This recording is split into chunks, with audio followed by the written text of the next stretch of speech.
makes his way in here to the table as we get his thoughts on this ball game with Midway. Coach, this your final kind of tune-up game. You needed that after the long break two weekends ago in Pulaski, Tennessee.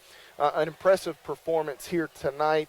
A team that you should beat based on a team out of the NAI Division II. It's their inaugural season playing basketball, first season. Your thoughts on the Tigers' performance? I thought we were pretty good. First half, we came out very, very unselfish offensively. I'm going to say we made 20 field goals, had 14 assists off those 20 shots that we made. Defensively, it took us 2 or 3 minutes to get going, and again, I think some of that was rust. We've really concentrated since our trip down to Pulaski to try to shore up our defense, and I thought we made a little bit of progress tonight. We still obviously have to get better, but we did a good job. We held them, I think, to 30 in the first half, which was not bad. They got 32 in the second half, but we changed some things that we did in the second half, and it made it a little harder for us to not give up some points. But, I thought we did okay. I'd like us to obviously rebound the ball a little better, but some of that was because our defensive positioning was actually right, which it hasn't been lately, and we're not used to blocking out and rebounding out of position because we're help side. So we were in our help side, and then we got late on some rebounds, and we'll get better with that as we go. But I was proud of our overall effort tonight. 5 Tigers in double figures tonight. The Edward Jones 3-ball was falling early. You jumped out to a 12-3 lead.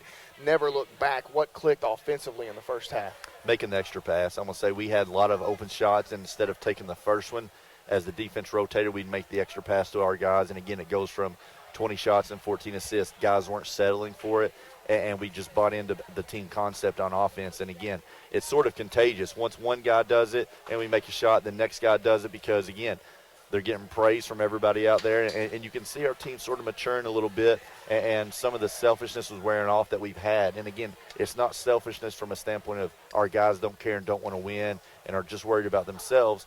It's a selfish standpoint of just trying to figure out the whole team concept. And, again, it's been so hard because every game, every practice, we have another guy that's going down with an injury, and we're trying to fight through it. And so we're always switching rotations and everything. But we're figuring it out. We're learning slowly. You talked about that team concept, the extra pass, the assist. 4 Tigers with 4 or more assists tonight, and you start to look at some of the guys doing that. Obviously, you kind of expect that from Byron Dean and Jalen Coates with their ball handling roles. Hagan Tyler ties a career-high 5 assists. Eric Kinney out of the post making some very good passes. He finishes with 4 assists as well. Yeah, and Eric could have probably had 7 or 8. Obviously, he only played 20 minutes, but we got a lead and we got to rest some guys. We got 3 games in 5 days, which is going to be difficult.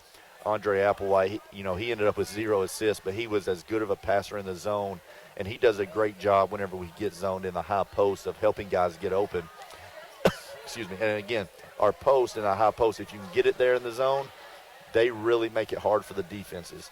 And we did a great job of hitting Eric in the high post, and he did a great job of attacking the zone. And as they came together, he just kept finding our shooters over and over. And Eric Kinney finished 14 points, 9 rebounds, a stat line that we've grown accustomed to seeing from Eric here in his senior season, Coach. And you guys defensively talk me through zone late in the game at times. You went with a little bit of a zone, maybe the thought process there. That's something that I think we can utilize. I'm going to say it won't be something that we go to all the time, but we have struggled some defensively. We have some teams coming up that are okay shooting teams. I'm not saying we'll throw it out there and show it right away, but it's something that we needed to practice it against someone other than ourselves.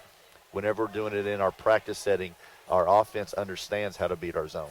So we wanted to throw it against another team so we can watch some film and show our guys how other teams will attack it so we can learn from that. And we did okay with it. We started off struggling and we weren't talking enough. Then we started communicating, and our top guys were starting to figure it out. That's been our struggle in the zone. Our bottom guys, Eric, Andre, Elliott, they do a great job of talking our top guys through. But, again, they have to be a little bit more in tune. It was just something that we need to throw out there and practice a little bit. So that's sort of the wrinkle we went with. Andre back tonight. Andre Applewhite gets almost 19 minutes. Coach, good to have him back in the fold. It's good to get anybody back. We just, again, it's been such a crazy year with injuries, and we get somebody back and we think we're getting close to full strength, and then, we come back from Tennessee in our first practice. We're having probably one of the best practices of the year, and within 30 minutes, Rod goes down with an ankle. Byron re-aggravates his foot or his leg that he's hurt. So then all of a sudden we go from having 12 back to 10, and it makes it so hard to practice, and it's hard to get continuity going. But I'm proud of our guys because, again, they've never looked to make an excuse on that. They've gone out and played. Antonio stepped up, made some shots today, especially in the first half, and he's one guy that if he can figure out the defensive part a little bit more, he's so big for our team because he can really spread the floor. He's a very good offensive player. So as he continues to work, we'll get better and better. You had a nice break over the Thanksgiving holiday. No rest for the weary. You're back at it as you get set now for Mid-South Conference play. It's been a long wait. Pretty much every other team has started conference play. You're the last to get into the Mid-South Conference column in terms of the record, and that'll come Thursday night. Cumberland University, what do you expect Thursday evening? A dogfight. I mean, Cumberland U, they haven't finished where they wanted to the last couple of years, but Coach Thompson does a really good job. His team plays so hard. I've seen them a couple times this year. They let one go last night that they probably felt they should have won. It was a good game between them and Life. Being a home game, I think they thought they were going to be able to pull it out, and Life did a good job of getting the win on the road. But, we got a team coming in that's going to have a sense of urgency. They're 0-1. The last thing they want to do is, it's the last conference game before the break, is to go into break 0-2. They're going to come in with a big-time sense of urgency, and we're going to have to match their intensity. They're a hard team to prep for.